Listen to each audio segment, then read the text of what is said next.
अस्सलामुअलैकुम dear viewers. तो basically आज का जो वीडियो है वो उन कैंडिडेट्स उन स्टूडेंट्स के लिए है जो usually different competitive exams prepare कर रहे हैं। Different competitive exams like MA MSc mathematics जिनको एंट्रेंस देना होता है, या जो डिफरेंट पोस्ट्स के लिए प्रिपरेशन कर रहे हैं, जैसे सीनियर स्टैटिस्टिकल असिस्टेंट है, जूनियर स्टैटिस्टिकल असिस्टेंट हैं, अकाउंटेंट असिस्टेंट हैं, पंचायत अकाउंटेंट असिस्टेंट हैं, और भी बहुत सारी पोस्ट हैं जिनमें सिलेबस में मैथमेटिक्स भी होता है, स्टैटिस्टिक्स भी होता है, रीजनिंग भी होते हैं, और बहुत सारे सब्जेक्ट्स भी होते हैं। तो यूजुअली तो इसी रिलेटेड और मैं यहाँ पे वीडियोस अपलोड कर रहा हूँ। और जो ये बेसिकली मैं वीडियोस अपलोड करूँगा, जो 11th 12th के स्टूडेंट्स हैं जिनको स्टैटिस्टिक्स हैं, तो उनके लिए भी ये बहुत ही इम्पोर्टेंट है, बहुत ही बेनिफिट मिलेगा उनको, क्योंकि मैं बेसिक से मैं समझाऊंगा, और मैं वो वाले क्वेश्चंस भी दिखाऊंगा जो यूजुअली कम्पिटिटिव एग्जाम्स में आ जाते हैं। तो ये सब के लिए बेनिफिट हो जाएगा अगर ये इन वीडियोस को आप गौर से देखोगे और सीक्वेंस से देखोगे। फर्स्ट वीडियो अपलोड हुआ है वो देखोगे, बाद में नेक्स्ट वीडियो, इसी तरह से जब आप सीक्वेंस से देखोगे, मुझे उम्मीद है कि सबको फायदा पहुंचेगा इससे। तो स्टार्ट करते हैं। तो पहले ही मैथमेटिकल स्टैटिस्टिक्स हैं, इसमें हम आपको डिफरेंट चीज़ें पढ़नी है, प्रोबेबिलिटी पढ़नी है, इसमें मेजर्स ऑफ सेंट्रल टेंडेंसी पढ़नी है, mean, mode, variance, standard deviation. तो इसी तरह से आपको आधे एग्जाम में मैथमेटिकल एक्सपेक्टेशन भी पढ़ने हैं, जिसमें जिसमें भी मीन भी आता है, मोड भी, वेरिएशन भी, स्टैंडर्ड डेविएशन भी आता है। और जहाँ पे आपको डिस्कसिंग सैम्पलिंग भी करने हैं। तो बहुत सारी चीज़ें हमें करनी है, तो वो हम अपने अपने टाइम पे देखेंगे। फिलहाल हम स्टार्ट करते हैं स्टैटिस्टिक्स से। जो टर्म है यहाँ पे मैंने लिख के रखा है, क्योंकि अगर मैं डायरेक्ट जब वीडियो प्ले होता है तब जाके लिखना शुरू कर दूंगा तो वीडियो बहुत ही लंबा हो जाएगा। तो मैंने लिख के रखा है, the term statistics has its roots in the Latin word status। ये हमने डिराइव किया है, या इसके रूट जो statistics हैं वो एक लेटिन वर्ड से हैं जो है status, which means the state, status means the state. Basically जो ये statistics हैं, in ancient times statistics was confined only to the affairs of a state। in ancient times जो statistics था, it was confined only to the affairs of a state। There is a clear evidence that the rulers of ancient kingdoms all over the world had accountants, या उनको different accountants होते थे, who collected detailed data, वो data collect करते थे regarding the people and regarding the resources of the state. यानी तभी जाके इसका नाम स्टैटिस्टिक्स पड़ गया, क्योंकि जो बेसिकली ये कन्फाइनेड था only to the affairs of a state. यानी जो रूलर्स होते थे, इनको अकाउंटेंट्स होते थे, वो अकाउंटेंट्स उनको कलेक्ट करते थे data regarding the people, number of people and different resources of the state. तभी जाके इसका नाम जो पड़ गया स्टैटिस्टिक्स पड़ गया। तो आजकल जो ये स्टैटिस्टिक्स है, ये एक बहुत ही important subject, as a important subject emerge हुआ है। इसकी बहुत सारी एप्लीकेशन है डिफरेंट सब्जेक्ट्स में, रिसर्च में है, इसकी एप्लीकेशंस इंजीनियरिंग में है। तो बहुत सारी एप्लीकेशंस हैं इसमें, वो हम अपनी अपनी जगह जब हम डिस्कस करेंगे डिफरेंट टॉपिक्स, तो वो वहाँ पे मैं बोलूँगा किसकी एप्लीकेशन कहाँ पे है। तो ये तो थोड़ा बहुत इंट्रोडक्शन था स्टैटिस्टिक्स का। तो इस जो पहला ये है, हमें स्टैटिस्टिक्स का टॉपिक पढ़ना है, फर्स्ट टॉपिक वो है प्रोबेबिलिटी।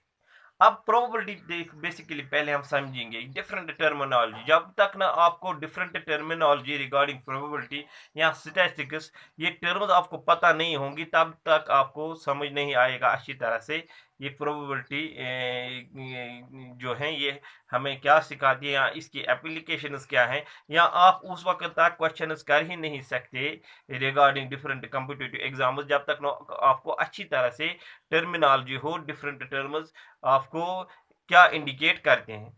तो प्रोबेबिलिटी डेफिनेशन है प्रोबेबिलिटी की, वो मैं बाद में बोलूंगा, पहले हम देखेंगे प्रोबेबिलिटी आती कहाँ है। प्रोबेबिलिटी हम यूजुअली ये इस तरह के स्टेटमेंट्स यूज करते हैं। We often hear such statements as, इस तरह से, it will probably be a hot day tomorrow. हम इस तरह के स्टेटमेंट अक्सर सुनते हैं। We often hear such statements as it will be probable it will probably be a hot day tomorrow। या कभी कभी हम इस तरह से स्टेटमेंट्स लिखते हैं या सुनते हैं। I have a good chance of getting selected in the team, selected in the school team. तो यहाँ पे देखो एक चीज, यहाँ पे हम एनालाइज अगर करेंगे तो यहाँ पे मैंने पहला स्टेटमेंट लिखा था it will probably be a hot day tomorrow, यानी प्रोबेबली मीन्स टुमारो जो है चांसेस है हॉट डे होने के, मोर चांसेस हैं हॉट डे होने के टुमारो, ठीक है ना। तो इसी तरह से अगर आप सेकंड स्टेटमेंट को देखोगे, I have a good chance of getting selected in this school team, mean जो आपको यहाँ पे प्रोबेबली है फर्स्ट स्टेटमेंट में, और सेकंड स्टेटमेंट में क्या है, यहाँ पे फर्स्ट स्टेटमेंट में आप प्रोबेबली देखो, it will B probably be a hot day tomorrow, means tomorrow chances है हार्ड डे के बहुत ज़्यादा चांसेस हैं। और सेकंड स्टेटमेंट आप देखोगे, I have good chance of getting selected, तो आपको नजर आ रहा होगा प्रोबेबली एंड चांस, ये बेसिकली टू वर्ड जो हैं इनकी सेम मीनिंग है, ठीक है ना, इन द स्कूल टीम। और एक चीज है, and our school chances of winning the tournament are better than the other those of the other schools, यानी यहाँ पे भी जो यहाँ पे चांसेस फिर से आ गई, तो यहाँ पे बेसिकली फिर से आ गई आपको चांसेस। मैं फिर से स्टेटमेंट यहाँ पे आपको दोहराता हूँ, I have a good chance of getting selected in the school team, यानी प्रोबेबल एंड चांस ठीक सेम है। इन and our school's chances of winning the tournament are better than those of other schools। फिर से आ गए यहाँ पे देखो, फिर से चांसेस आ गए, ठीक है ना। इसी तरह से तो हम इस तरह से ये डिफाइन करते हैं, a whole branch of mathematics called probability deals with chance। जो ये probability है basically it deals with the chance, probability deals with the chances। Chances किस चीज के कितने चांसेस हैं, कितनी पॉसिबिलिटीज हैं, उसी रिलेटेड प्रोबेबिलिटी डील करते हैं, ठीक है ना। If someone says that it is probable that it will rain tomorrow, अगर कोई कहता है it is probable that it will rain tomorrow, तो उसका मकसद क्या है, he means that it is likely that it will rain, उसका मतलब है चांसेस हैं कि कल जो होगी बारिश होगी, ठीक है ना। इसी तरह से sometimes that is probable is likely to occur, sometimes हम कहते हैं that it is probable means जो ये है it is likely to occur या it is likely to happen, this possibility is likely to happen. And something that is improbable, जो improbable होगा उसको लो प्रोबेबिलिटी होगा, उसको लो चांसेस होंगे, तो उसको हम इस तरह से लिखेंगे, and something that is improbable has a low probability, usually it does not happen, यानी जब इसके लो चांसेस हैं, लो प्रोबेबिलिटी हैं, तो usually it does not happen. अब यहाँ पे एक चीज नोट कीजिए आप, the objective of probability theory is to make such statements. कौन से स्टेटमेंट्स इस तरह के, it will probably be a hot day tomorrow या it will probably rain tomorrow, इस तरह के स्टेटमेंट्स। तो इस तरह के स्टेटमेंट जो होते हैं, जो ये प्रोबेबिलिटी का मकसद है, the objective of the probability theory is to make such statements, किस तरह के स्टेटमेंट, वो मैंने बोला है, precise means exact and accurate, क्योंकि एग्जैक्ट और एक्यूरेट नहीं होते हैं। Probably it will be a hot day tomorrow, अब ये एग्जैक्ट और एक्यूरेट तो नहीं है। अब हम देखते हैं इसको किस तरह से हम एग्जैक्ट एक्यूरेट बनाएंगे। कितने चांसेस हैं जो tomorrow it will be a hot day. The objective of the probability theory is to make such statements precise. तो प्रोबेबिलिटी थ्योरी में इस तरह के स्टेटमेंट्स जिनमें चांसेस होते हैं स्टेटमेंट्स के, उनको हम एग्जैक्ट एंड एक्यूरेट बनाते हैं by giving them numerical measures. हम उनको कुछ न्यूमेरिकल मेजर्स देते हैं। फॉर एग्जांपल हम देते हैं 75% का चांसेस हैं it will B hot day tomorrow, या 30% चांस है इट विल रेन टुमारो। तो कुछ ना कुछ न्यूमेरिकल वैल्यू 70%, 30%, 20% हम देते हैं ताकि इसको हम इस चांसेस को हम थोड़ा बहुत एग्जैक्ट और एक्यूरेट बनाएंगे। कितने चांसेस हैं, कितने चांसेस हैं। अब हम डिफरेंट जो टर्म्स हैं, रैंडम एक्सपेरिमेंट है, सैंपल स्पेस है, वो वगैरह डिस्कस करेंगे प्रोबेबिलिटी में। अब जो प्रोबेबिलिटी थ्योरी में पहली टर्म है, फर्स्ट टर्म जो आपको पता होनी चाहिए, वो है रैंडम एक्सपेरिमेंट क्या होता है। तो रैंडम एक्सपेरिमेंट देखो क्या होता है। तो रैंडम एक्सपेरिमेंट वो होता है जिसके ऑल पॉसिबल आउटकम्स हमें पता होते हैं कि क्या क्या आ सकते हैं आउटकम, यानी इस एक्सपेरिमेंट का आउटकम क्या क्या आ सकता है, हमें वो एडवांस में पता होते हैं। मगर सर्टेनली कौन सा आपको आएगा वो हम नहीं बता सकते। तो यहाँ पे मैंने डेफिनेशन लिखी है, random experiment is an experiment in which all the possible outcomes are known in advance। तो all possible outcomes इस एक्सपेरिमेंट में हमें पता होते हैं क्या हो सकते हैं। but the exact outcome cannot be predicted with certainty। हमें पता नहीं होता है एग्जैक्ट कौन सा आउटकम आ सकता है, एग्जैक्टली ये हमें पता नहीं होता है। फॉर एग्जाम्पल मैं आपको एग्जाम्पल दूंगा, टॉसिंग ऑफ ए कॉइन।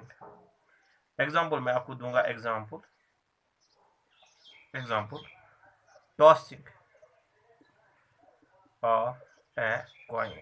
एक कॉइन आप टॉस करो, आउटकम्स क्या हमें पता होते हैं। आउटकम्स यानी एक एक्सपेरिमेंट है यहाँ पे tossing of a coin experiment. हमें एक एक्सपेरिमेंट हम कौन सा कर रहे हैं, हम एक कॉइन को टॉस करते हैं। आउटकम्स क्या हो सकते हैं, या आउटकम्स आपको हेड आ सकता है, या आउटकम आपको टेल आ सकता है। यानी पॉसिबल आउटकम जो है वो या तो हेड आ सकता है या टेल आ सकता है। मगर हमें एग्जैक्ट पता नहीं होता है हेड आएगा या टेल आएगा। यानी आउटकम्स हमें पता है, टॉसिंग ऑफ ए कॉइन सबको पता है, या हेड आएगा या टेल आएगा। टोटल नंबर ऑफ आउटकम्स हमें पता है, या तो हेड है या तो टेल है। मगर एग्जैक्ट हेड आएगा या टेल आएगा ये किसी को पता नहीं है। चांसेस है दोनों के, 50% चांस है हेड आने के और 50% चांस, यही 50% चांस प्रोबेबिलिटी कहलाती है। 50% चांस हेड के आने के हैं, 50% चांसेस टेल के आने के, यही चांसेस 50%, इसी को प्रोबेबिलिटी हम कहते हैं। वो आगे चल के हम उसके डेफिनेशन लिखेंगे। तो यहाँ पे इसी तरह से अगर थ्रोइंग ऑफ डाइस, थ्रोइंग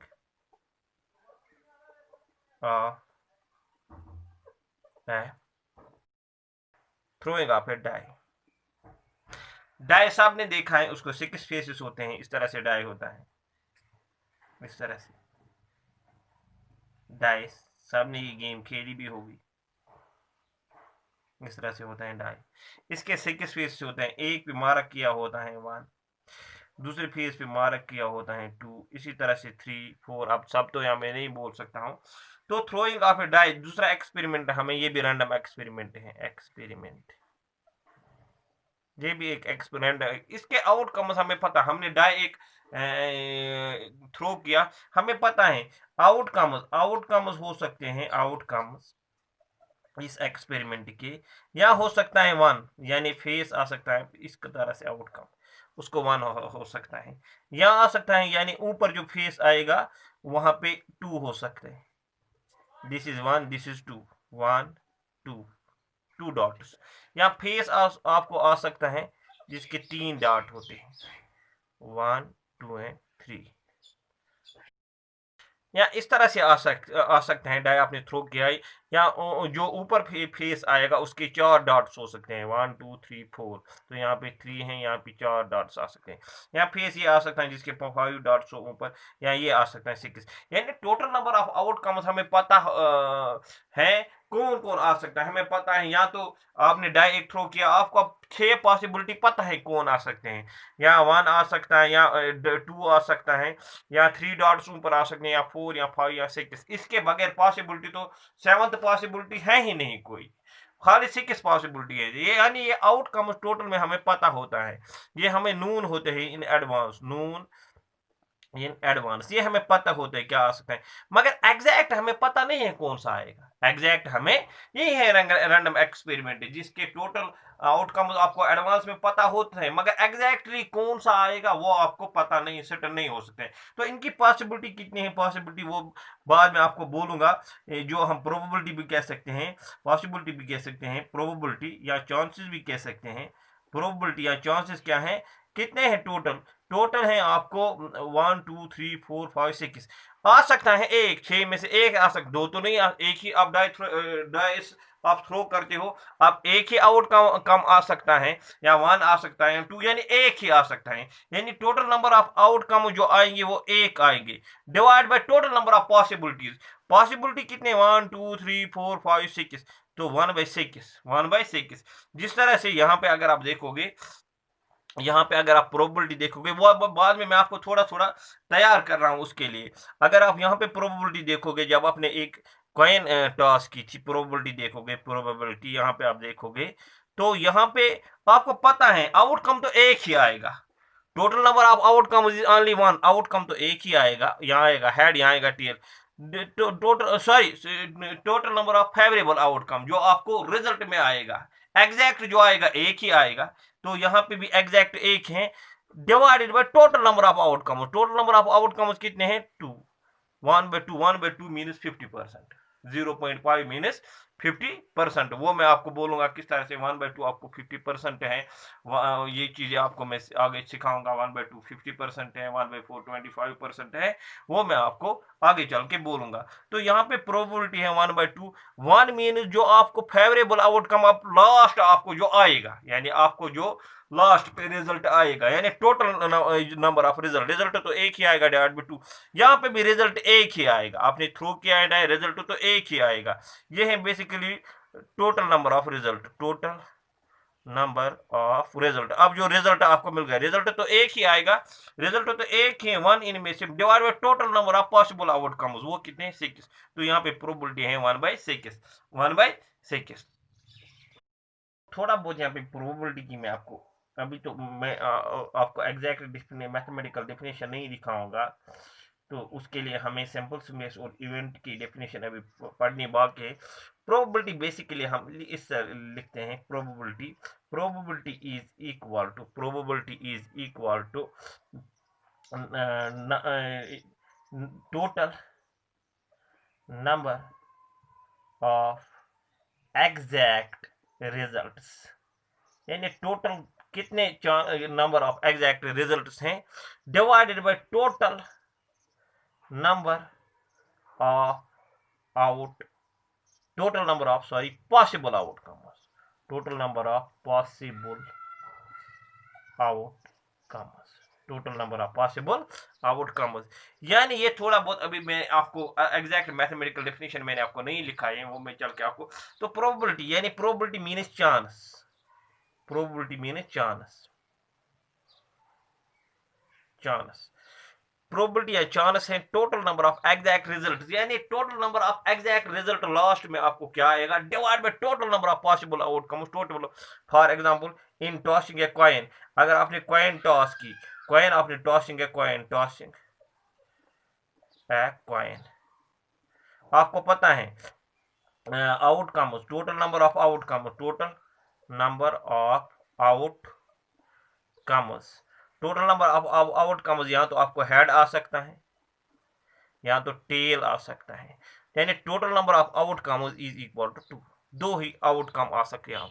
अब आपको रिजल्ट क्या आ सकता है, ये है total, total number of outcomes, यहाँ हेड आ सकता है, यहाँ टेल आ सकता है, एग्जैक्ट रिजल्ट मगर एक ही आएगा। हेड और टेल, एक कॉइन आपने टास्क किया, अब हेड और टेल दोनों एक साथ आ सकते हैं क्या? वो तो पॉसिबल नहीं है। तो रिजल्ट तो एक ही आएगा, या हेड आएगा या टेल आएगा। तो नंबर ऑफ रिजल्ट, तो यहाँ पे एक ही रिजल्ट आ सकता है, यहाँ हेड आ सकता है, टेल।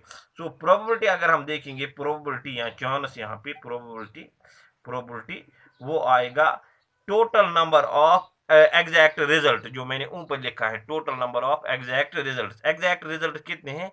एक है। That mean total number of possible outcome, मगर दो हेड होते, तो ये आ गई। ये इसको 0.5 भी हम लिख सकते हैं, वो मैं आपको समझाऊंगा। यहाँ ये है 50%, यानी 50% चांस है प्रोबेबिलिटी, यानी 50% हेड के आने के चांसेस हैं, 50% टेल के आने के चांसेस हैं यहाँ पे। इसी तरह डाइस अब देखोगे, अब उसको रिजल्ट तो एक ही आएगा, या आएगा ऊपर 1 या 2 या 3 या 4 या 5 या 6। प्रोबेबिलिटी क्या आएगी वो मैंने आपको बोला है 1/6। अब देखो, अगर कभी होगा प्रोबेबिलिटी आपको होगी,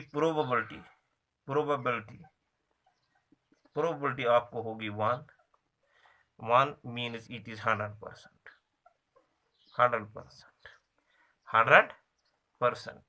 इसी तरह से अगर आपको प्रोबेबिलिटी है 1 से आगे, ये आप ये चीज याद रखोगे, प्रोबेबिलिटी जो होती है वो हमेशा होती है बिटवीन 0 एंड 1, यानी it is always between 0 and 1। तो यहाँ पे 1 से ज्यादा नहीं हो सकती। आपको कहीं आंसर निकला 1.01 भी तो गलत है। 1 से हाईएस्ट प्रोबेबिलिटी 100%, तो 1 है, लोवेस्ट 0 आ सकता है कभी, ठीक है ना। तो माइनस भी नहीं आ सकता है, ये चीजें आप जान में रखो, ये जो मैं बोल रहा हूं आपको। तो प्रोबेबिलिटी अगर कभी आपको आएगा 0.5, अब परसेंटेज देखेंगे, 0.5 इंटू 100, परसेंटेज में देखेंगे ये कितने परसेंट है, तो वो है, आपको पता है 0.5 को आप लिख सकते हो 5 डिवाइडेड बाई 10 इंटू यहाँ पे 100, यहाँ पे परसेंटेज 7। तो यहाँ पे this is 0, this will cancel, so this is 5 divided by 10, 5 divided by 10 is 50%। यानी अगर आपको 0.5 या 1/2 आता है, 0.5 सेम है जिस तरह से हम 1/2, यहाँ पे मैं इसको 1/2 भी लिख सकता हूँ, 1/2 भी लिख सकता हूँ, 1/2 इज 0.5, तो वो है 50%। इसी तरह से फॉर एग्जाम्पल अगर आपको प्रोबेबिलिटी आएगी, प्रोबेबिलिटी अगर आपको कहीं पे 1/4 आएगी, 1/4 मीन्स 0.25, जब आपको 1/4 करोगे। अब परसेंटेज में जब आप ये कन्वर्ट करोगे, 0.25 इंटू 100, यहाँ पे परसेंटेज लिखो, तो दिस इज इक्वल टू, आप मैं यहाँ पे लिख सकता हूँ 0.25 मीन्स 25 डिवाइडेड बाई 100 इंटू यहाँ पे है 100, बट यहाँ पे अब परसेंटेज साथ है, this will cancel, this is 25%। सो कहीं पे अगर आपको 1/4 आएगा तो परसेंटेज है 25। अगर कहीं आपको 1/3 आएगा प्रोबेबिलिटी, 1/3 मीन 0.33 समथिंग, तो उसको करो आप 0.33 को मल्टीप्लाई करो आप 100, तो वहां पे जाएगा आपको 33% प्रोबेबिलिटी का एग्जैक्ट वैल्यू आ सकते हैं। तो ये चीजें आपको जहन में रखनी है अच्छी तरह से, तो आगे चल को आपको बहुत ही इजी हो जाएगा। मैं सबसे रिक्वेस्ट करता हूं, जो ये पहला वाला वीडियो ये आप गौर से देखो, और जब भी आप वीडियो देखोगे आपके आगे, एक तो आपके आगे अपनी नोटबुक होनी चाहिए और पेन होना चाहिए। जो मैं आपको बोल रहा हूं, कुछ चीजें मैं ऐसे भी बोल रहा हूं जो मैं नहीं लिख रहा हूं, तो आपको राइट डाउन कर दिए हैं। जितने आप राइट डाउन करोगे उतना ही जाके आपको एग्जैक्ट समझ आएगा, आपके न्यूमेरिकल्स की स्पीड बढ़ जाएगी, आपको अच्छी तरह समझ आएगा हमें कौन सा रिजल्ट अप्लाई करना है, किस तरीके से हम प्रोबेबिलिटी निकाल सकते हैं या कोई और रिजल्ट निकाल सकते हैं। शायद क्या है, मैथमेटिक्स सीखने की, मैथमेटिक्स इस तरह से नहीं, आप वीडियो देखते जाओगे ना तो जिस तरह से आप फेसबुक चलाते हो या यूट्यूब देखते हो, तो रफ जो रफ और पेन होता है नोटबुक या पेन होता है वो आपके पास नहीं होते हैं, बाद में आपको कुछ समझ ही नहीं आता है। तो मैं रिक्वेस्ट करता हूँ जब भी आप कोई भी वीडियो देखोगे तो आप क्या करोगे, नोटबुक और पेन हाथ में लोगे और जो मैं लिख रहा हूँ वो आप राइट डाउन करोगे, डेफिनेशन राइट डाउन करोगे, फार्मूला राइट डाउन करोगे, कोई कंसेप्ट है वो राइट डाउन करोगे और इसकी नोटबुक मेंटेन करोगे, तभी जाके आपको एग्जैक्ट 100% में गारंटी दूंगा आपको अच्छा फायदा मिलेगा। वरना अगर नहीं आपने राइट डाउन नहीं किया यानी लिखा नहीं तो आपको ये एग्जैक्ट फायदा नहीं मिल जाएगा। और एक मैं चीज बोल रहा हूँ, जो भी मेरे इस वीडियो को देख रहे हैं, अगर आपको वीडियो लगता है कि अच्छा वीडियो है, इंफॉर्मेशन हमें मिल जाती है, ये तो पहला ही वीडियो है, जस्ट इंट्रोडक्शन ही मानो, तो आप मेरे वीडियो को लाइक करो और चैनल को भी सब्सक्राइब करो और साथ में जो वहाँ पे बेल का आइकन आपको नजर आ रहा है, नोटिफिकेशन आइकन, तो उस पर क्लिक करो ताकि जब जब मैं अपलोड करूंगा नए वीडियोस तो आपको नोटिफिकेशन मिल जाएगी। तो मैं आपको रिक्वेस्ट करता हूँ कि मेरी चैनल प्लीज सब्सक्राइब करो।